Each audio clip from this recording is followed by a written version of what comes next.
Rusty Quill presents the Magnus Archives.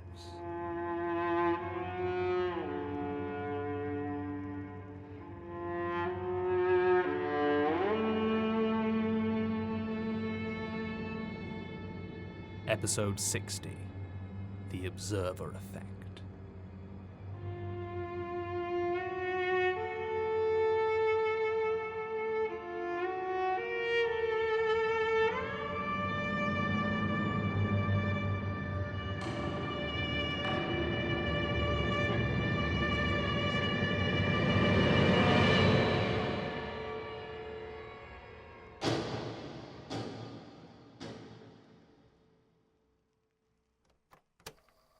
Statement of Rosa Meyer concerning a persistent feeling of being watched. Original statement given July 12th, 1972. Audio recording by Jonathan Sims, head archivist of the Magnus Institute, London. Statement begins. It's still there. Still watching me. There's nowhere I can go, no place I can hide that it doesn't keep looking at me. I don't know why. No idea what it wants from me, or if it ever had any plans beyond just staring from wherever it is hiding. I can't eat, I can't sleep. It's been months now, and it's still there. You can't see it, I know. I can't see it either, but that doesn't matter, because it can see me. That's what matters.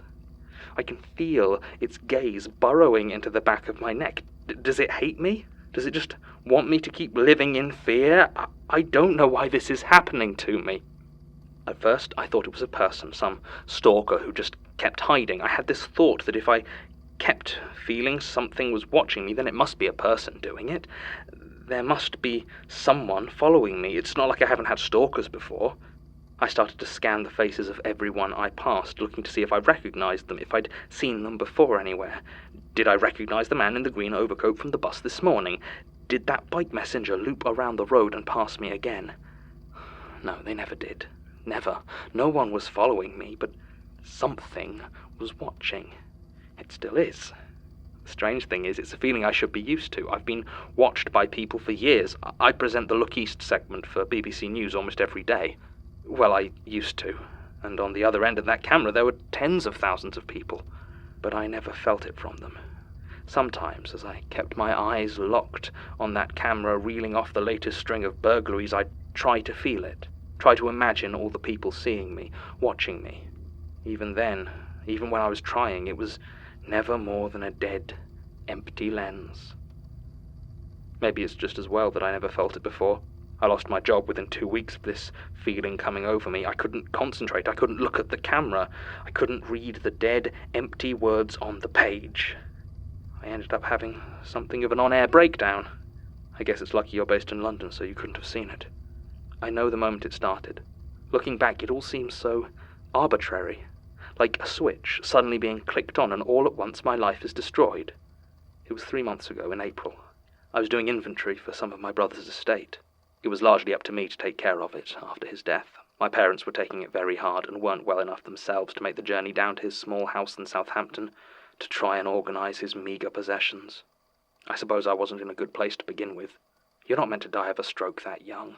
I mean, he was only 38 and he wasn't exactly the healthiest, but it just seemed so unprovoked. I've always been quite religious and believed that things happened for a reason. Blessings ultimately came to the virtuous and misfortune to the wicked, but now I don't know. Perhaps you could say that my curiosity was a fault that brought this on me, but I didn't open the box because I was curious. I opened it because I had to in order to fully inventory my dead brother's possessions. I honestly don't think that's a transgression. It wasn't even marked as special. No oak chests or triple-locked brass boxes, just another brown cardboard box like any other. I don't think that anything about it struck me as special. Looking back, I feel like it marked itself, that it drew my eye and I would stare at it for longer than the other boxes piled up around his house. The place was so quiet. A lonely testament to Christopher's isolation. He'd never married, and there seemed to be nothing in that dingy home that said he had any friends to speak of. In a lot of ways it reminded me of my own life. I have friends enough in Norwich, but no family except Christopher and my parents, though I do have my reasons. Still, looking through my late brother's things led to the sort of reflection that makes me uncomfortable, and I was drinking more than I normally would. It was my second day down there when I opened the box. I'd been going through all his old document boxes, and there were a lot. Christopher had worked for the history department at the University of Southampton. I don't know what he specialized in, we never really talked about his work, but based on what I found in his study, he'd written a few books on the subject of ancient myths and fetishes, those objects that were believed by various cultures to have supernatural or religious power imbued within them. His first book was on the Holy Cross of Christianity and how it operates as a fetish within our culture. This offended me a little bit. I was worried he was trivializing a faith that, as far as I knew, he shared with me. Still, I tried to read a chapter of it on the use of the cross in the vampire myth, but it was very dry and, quite frankly, a bit dull. Most of the boxes were similar, full of notes and clippings and bits of research that meant absolutely nothing to me. I put these aside to check with Angus Cartwright, one of Christopher's colleagues, who I had contacted to have a look at what papers of his I couldn't understand. Some of the boxes, however, contained what I can only assume was practical research. Fetish objects and totems from all around the world, small animal figures carved from bones, strings of glass beads tied together in intricate knotted patterns, grotesque quasi-human statuettes made of wood and old leather. Some of them were more than a little bit unsettling, but only one managed to send me spiraling into the place I am now. As I said, it was one of the last boxes I opened on the second day. It was late, and I had already made my way through most of a bottle of wine. The more I think about it, the more I think that opening that box felt no different to any of the others. No odd feelings, no smells, nothing. It was just a box, empty of everything except a single type-written note and an old hand mirror. It lay inside, utterly innocuous. If it was a trap, there was no way to tell. I picked up the note first. The typing was neat, managed to be completely centered, even though the paper seemed to be a scrap that had been torn from a larger piece. It read, in all capitals, "Behind you." I'm sure you don't need me to tell you how unsettling that was. I turned and looked almost before I fully understood what I had read. There was a window behind me, with a view of the street below my brother's study and the darkening sky above it. There was nothing there, though. Nobody walking along the street, no cars driving down it, nothing that seemed in any way out of place. I looked back at the note, shrugged, and reached down for the mirror. It was a bit heavier than I had expected, and under a thick layer of tarnish the frame seemed to be gold, or at least gold-plated. The glass itself was a bit grimy, but still seemed to be intact. I have no idea how old it was, or what period it might have been made, and though I searched the box thoroughly, I couldn't find anything that might explain where Christopher got it. I looked in the mirror. I was a mess. Hair unwashed, eyes red from crying, lips patchily stained a bruised purple from the wine. I hadn't really had any time to take care of or even look at myself since I got to Christopher's house, and this ancient hand mirror really showed it. I sighed, shook my head and prepared to check the next box, when the angle on the mirror shifted in my hand slightly, and I screamed. It now reflected the window behind me, and I could see a face staring in. It was dark outside, and it was almost entirely in shadow, so I couldn't tell you much about the features, but it was huge, seeming to take up most of the window behind me. The only thing about it that I could see with any real clarity were the eyes, bright, shining, bulging eyes with pupils so dark it made me feel sick, drinking everything in, watching with a greedy intensity. I could feel its gaze burning into the back of my neck, feel its unblinking eyes. My muscles locked in sudden terror, and the mirror tumbled out of my hand, spinning only once before it hit the floor and shattered into 1,000 tiny shards. 7 years bad luck, isn't it? Maybe that's it. Maybe I have to feel this horrid, aching panic of the eyes I know are following me for 7 years before they finally leave. I hope not. But maybe even that's wishful thinking. Maybe this is now my life forever, and it will never, ever stop. I've tried to think whether I'd be able to go on if that was the case. I think I'd try, at least until my parents passed away. I couldn't stand for them to lose both children. Obviously, that was when my real problems began. I could write the face off as a brief but horrid hallucination, but the feeling of being under constant scrutiny and observation isn't something I can explain away so easily. I've considered the possibility that I'm just going insane. Being watched is not an uncommon symptom of psychosis or schizophrenia, and I've been keeping an eye out for the other symptoms, but in all other ways I feel fine. It's true, I'm finding it hard to concentrate, but that's only because I can't sleep, because they're watching me, those unseen eyes that hover everywhere and won't let me rest. I'm not mad. I'm sure I'm not mad. I still have what's left of the mirror. It's just a bent gold frame now. I tried to have new glass put in, but the only eyes it showed were mine. I did talk to Angus, though. He seemed a little bit unnerved by the line of questioning I was pursuing, or maybe just by how intensely I was asking the questions, but he answered me.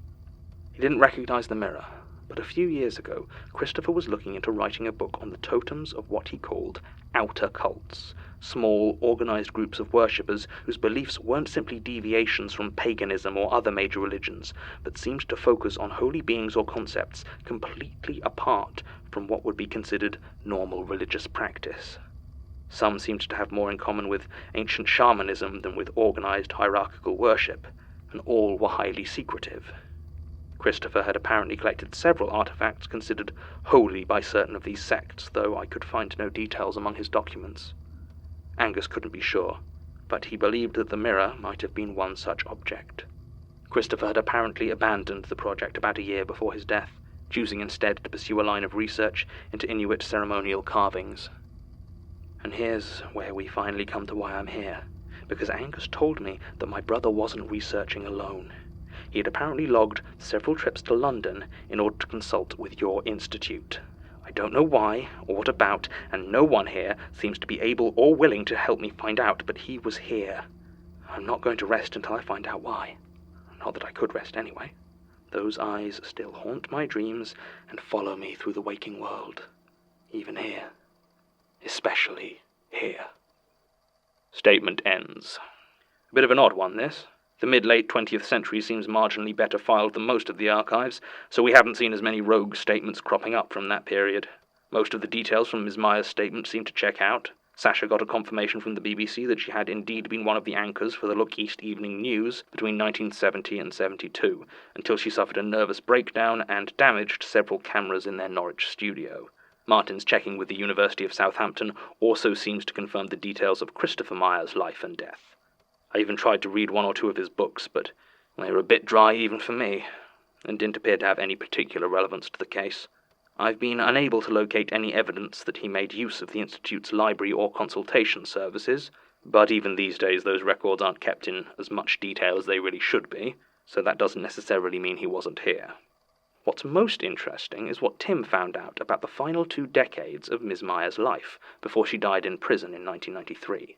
Following this statement, she apparently spent almost 12 years working low-level service jobs until both her mother and father passed away of cancer and heart disease respectively. There's nothing notable about this period in any official records, but on October the 24th, 1984, she murdered a delivery van driver named Danilo Kostic. She unloaded the van's normal cargo of filing paper and envelopes before filling it with several barrels of petrol. She was apprehended just south of Vauxhall Bridge after she jumped a red light and collided with another car. Luckily, the petrol did not ignite, and she was picked up by police as she tried to flee the scene. Originally charged with reckless driving, it didn't take long for them to connect her to the murder of Mr. Kostic, and she was given a sentence of 17 years in HMP Holloway. She died of pneumonia 9 years later. A bizarre and apparently motiveless crime. The one detail that still nags at me is that the company that Danilo Kostic worked for, Paper Run Limited, is the same company that, at the time, supplied most of the stationery to the Magnus Institute. I have a nasty feeling about exactly where she was taking that petrol. End recording. You don't mind if I record this, I trust? Well, to be honest... That's kind of one of the things we wanted to talk about. This is an intervention. Excuse me. If you'd rather it was an official disciplinary hearing, John, we can arrange it. Fine. Say your piece. We care about you, John. And you've been rather erratic since the Prentice incident. And we'd really like To not have to fire to you. make sure that you're doing okay. Look, I understand I've been a bit distant recently. You were watching my house. You followed me on my lunch break and searched my desk. You said I was lying about a murder. That is to say, You think we killed Gertrude? No, it's... Maybe. Maybe you did. I don't know. John, this is absurd. This goes far beyond an unhealthy work environment. I'll admit it's partly my fault for letting it get this bad. I should have stepped in earlier. You still don't believe us, do you? It's not that I don't believe you. It's just... I mean, you could have done it. Seriously, listen to yourself. Not right. We've gone a long way beyond right, Martin. There are monsters out there, and I don't know who or where they are, or if any of you...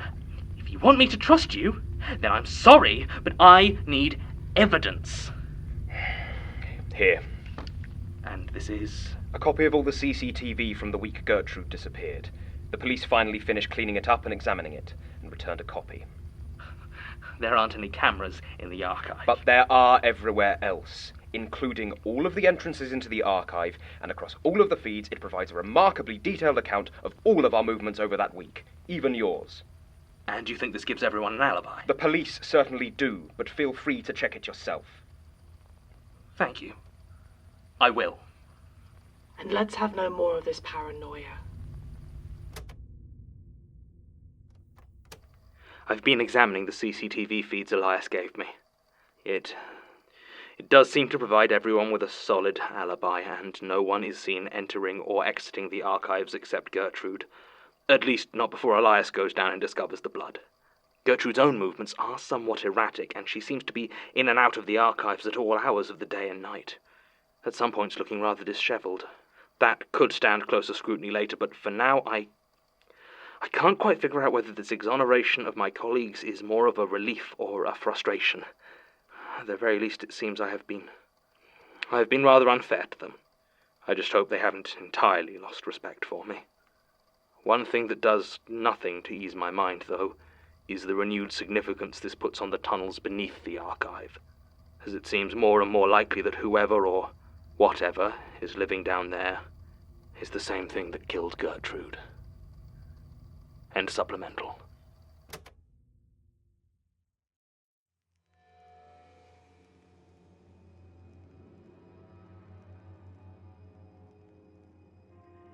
The Magnus Archives is a podcast distributed by rustyquill.com and licensed under a Creative Commons Attribution Non-Commercial Share-alike 4.0 international license. Today's episode was written and performed by Jonathan Sims, produced by Alexander J. Newall and Mike LeBeau, and directed by Alexander J. Newall. To subscribe, view associated material, and make donations, visit rustyquill.com. Rate and review us on iTunes, tweet us at The Rusty Quill, visit us on Facebook or email us at mail@rustyquill.com. Join our community on the forums via the website or on Reddit at r/the Magnus Archives. Thanks for listening.